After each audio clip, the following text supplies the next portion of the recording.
Europe Soir, TV Média.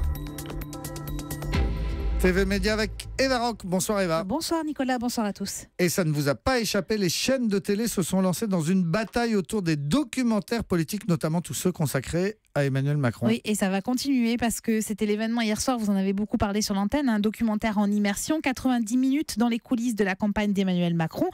Un film qui a fait un très beau score d'audience, près de 4 400 000 téléspectateurs, auquel il faudra rajouter l'audience de LCI ce soir qui rediffuse le film. Et puis toujours hier à la même heure, France 3 rediffusait un portrait largement complété du président qui a été regardé par plus de 2 100 000 personnes. Alors est-ce que cette double programmation et cette campagne très médiatique ont fini par lasser les téléspectateurs? Est-ce qu'ils auront encore de l'appétence pour ce genre de programme? C'est difficile à dire. Il n'empêche que France 5 tente le pari ce soir en proposant une édition spéciale de C'est politique avec un documentaire et un débat.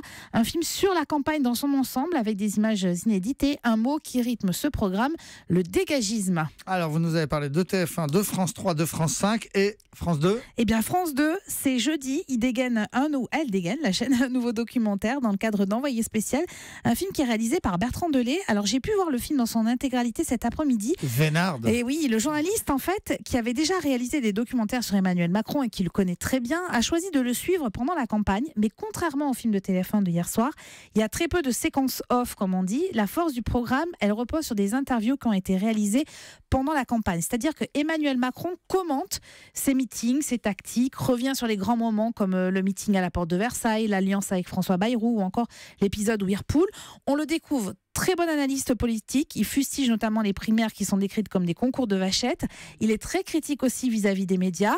La dernière interview qu'il accorde à Bertrand Delay date de dimanche soir. Elle a été accordée entre sa déclaration officielle et le discours à la pyramide du Louvre. Donc vous voyez, c'était vraiment jusqu'au dernier moment. Ils ont pu l'interviewer et donc avoir son retour sur les événements qui se déroulaient.